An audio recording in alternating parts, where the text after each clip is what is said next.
Bahasa Indonesia. Semoga kalian selalu dalam keadaan sehat ya.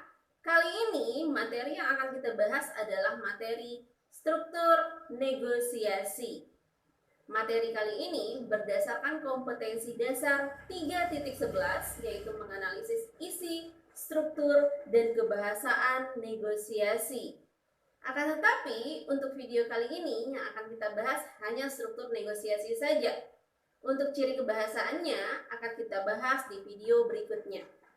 Kalau sudah siap belajar, jangan lupa siapkan alat-alat tulisnya supaya kalian bisa merangkum hasil pembelajaran hari ini. Baik, kita mulai belajar sekarang.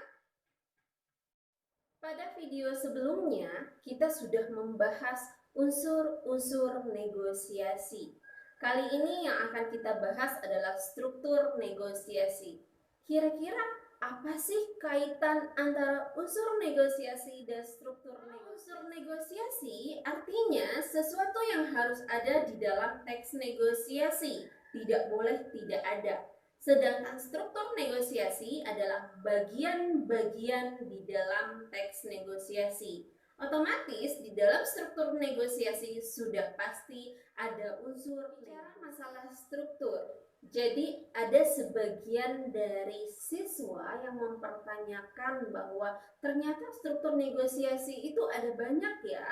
Tidak, struktur negosiasi hanya ada dua. Yang pertama itu adalah struktur negosiasi secara umum. Secara umum artinya semua jenis negosiasi bisa masuk ke dalam struktur ini.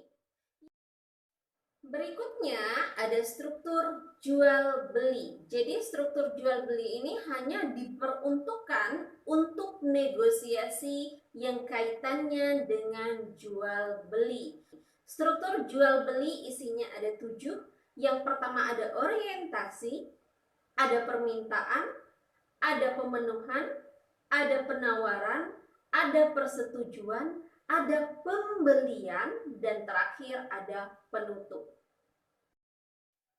Nah, sekarang kita bahas satu persatu. Masuk ke struktur secara umum. Struktur negosiasi secara umum artinya struktur yang bisa digunakan dalam negosiasi apa saja, termasuk negosiasi jual beli.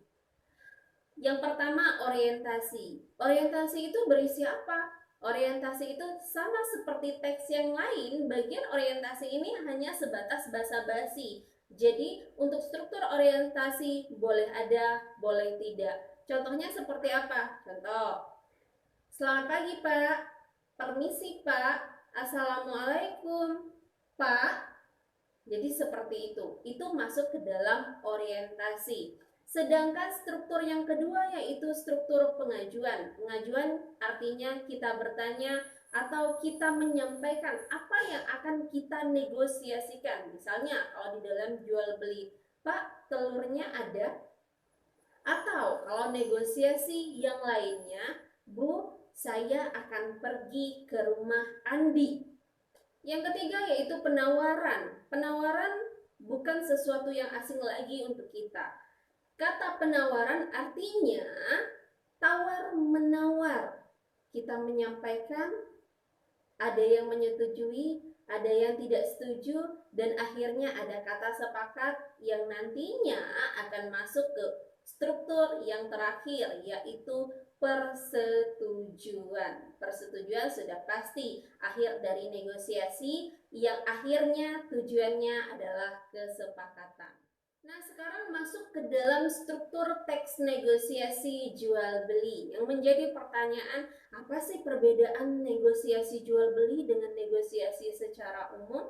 Pada dasarnya tidak jauh berbeda, hanya di negosiasi jual beli ada poin-poin yang tidak ada di dalam struktur secara umum. Contohnya pada poin ke-6 yaitu pembelian. Jadi di struktur negosiasi jual beli ada bagian struktur pembelian. Artinya struktur tersebut transaksi antara ini uangnya, ini barangnya.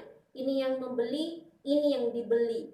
Jadi ada pertukaran, ada transaksi. Struktur terakhir adalah penutup. Penutup berisi tentang basa-basi akhir. Hampir sama dengan orientasi, akan tetapi orientasi terletak di awal percakapan, sedangkan penutup terletak di akhir percakapan. Jadi dapat disimpulkan bahwa orientasi dan penutup dalam sebuah teks negosiasi itu boleh ada, boleh tidak ada. Baik, setelah membahas struktur jual beli, dan silahkan pahami contoh yang telah disajikan. Jadi untuk pertemuan kali ini kita sudahi. Kita lanjutkan di pertemuan berikutnya, di video berikutnya, yaitu tentang ciri kebahasaan negosiasi. Terima kasih untuk perhatiannya.